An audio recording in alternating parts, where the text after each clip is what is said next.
आप सभी को जय मसीह की। आपका स्वागत है हमारे चैनल बाइबल के वचन पर। आज हम लूका रचित सुसमाचार उसका 1 अध्याय उसका 1 पद से लेकर 40 पद तक पढ़ेंगे। अगले वीडियो में हम इसके आगे के वचनों को पढ़ेंगे। यहाँ इस प्रकार लिखा है, बहुतों ने उन बातों का जो हमारे बीच में बीती हैं इतिहास लिखने में हाथ लगाया है, जैसा कि उन्होंने जो पहले ही से इन बातों के देखने वाले और वचन के सेवक थे हम तक पहुंचाया।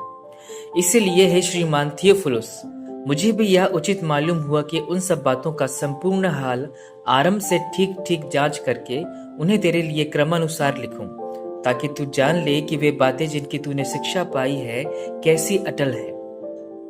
यहूदिया के राजा हेरोदियस के समय अबिय्याह के दल में जकर्याह नाम का एक याजक था और उसकी पत्नी हारून के वंश की थी, जिसका नाम इलीशिबा था। वे दोनों परमेश्वर के सामने धर्मी थे और प्रभु की सारी आज्ञाओं और विधियों पर निर्दोष चलने वाले थे। उनके कोई भी संतान न थी, क्योंकि इलीशिबा बांझ थी और वे दोनों बूढ़े थे। जब वह अपने दल की पारी पर परमेश्वर के सामने याजक का काम करता था, तो याजकों की रीति के अनुसार उसके नाम पर चिट्ठी निकली कि प्रभु के मंदिर में जाकर धूप जलाए। धूप जलाने के समय लोगों की सारी मंडली बाहर प्रार्थना कर रही थी। उस समय प्रभु का एक स्वर्गदूत धूप की वेदी की दाहिनी ओर खड़ा हुआ उसको दिखाई दिया। जकर्याह देखकर घबराया और उस पर बड़ा भय छा गया।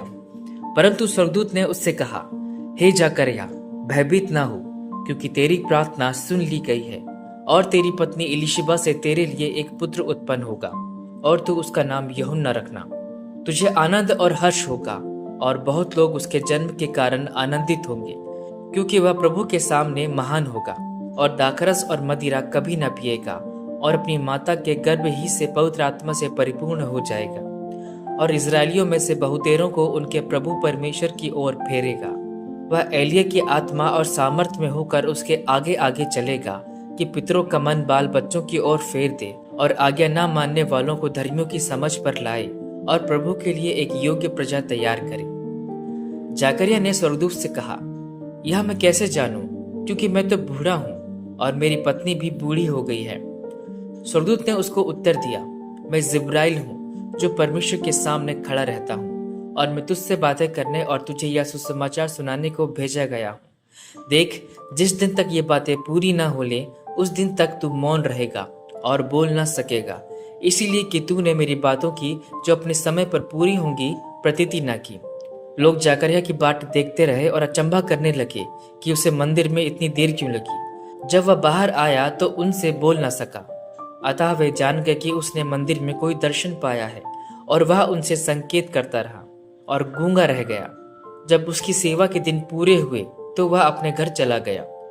इन दिनों के बाद उसकी पत्नी इलीशिबा गर्भवती हुई और 5 महीनों तक अपने आप को यह कह के छिपाए रखी, मनुष्यों में मेरा अपमान दूर करने के लिए प्रभु ने इन दिनों में कृपा दृष्टि करके मेरे लिए ऐसा किया है।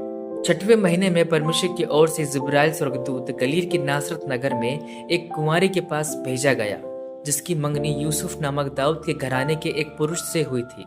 उस कुंवारी का नाम मरियम था। स्वर्गदूत ने उसके पास भीतर आकर कहा, आनंद और जय तेरी हो, जिस पर ईश्वर का अनुग्रह हुआ है, प्रभु तेरे साथ है। वह उस वचन से बहुत घबरा गई और सोचने लगी कि यह किस प्रकार का अभिवादन है। स्वर्गदूत ने उससे कहा, हे मरियम, भयभीत ना हो, क्योंकि परमेश्वर का अनुग्रह तुझ पर हुआ है। देख, तू गर्भवती होगी और तेरे एक पुत्र उत्पन्न होगा। तू उसका नाम यीशु रखना। वह महान होगा और परमप्रधान का पुत्र कहलाएगा और प्रभु परमेश्वर उसके पिता दाऊद का सिंहासन उसको देगा और वह याकूब के घराने पर सदा राज करेगा और उसके राज का अंत न होगा। मरियम ने स्वर्गदूत से कहा, यह कैसे होगा, मैं तो पुरुष को जानती ही नहीं। स्वर्गदूत ने उसको उत्तर दिया, पवित्र आत्मा तुझ पर उतरेगा और परमप्रधान की सामर्थ्य तुझ पर छाया करेगी, इसीलिए वह पवित्र जो उत्पन्न होने वाला है परमेश्वर का पुत्र कहलाएगा। और देख, तेरी कुटुंबिनी इलीशिबा के भी बुढ़ापे में पुत्र होने वाला है। यह उसका जो बांझ कहलाती थी 6वां महीना है, क्योंकि जो वचन परमेश्वर की ओर से होता है वह प्रभाव रहित नहीं होता। मरियम ने कहा, देख, मैं प्रभु की दासी हूँ, मुझे तेरे वचन के अनुसार हो। तब स्वर्गदूत उसके पास से चला गया। उन दिनों में मरियम उठकर शीघ्र ही पहाड़ी देश में यहूदा के एक नगर को गई और जकर्याह के घर में जाकर इलीशिबा को नमस्कार किया। परमेश्वर अपने वचन के पढ़े जाने और सुने जाने पर हम सभी को आशीष दे। आमीन।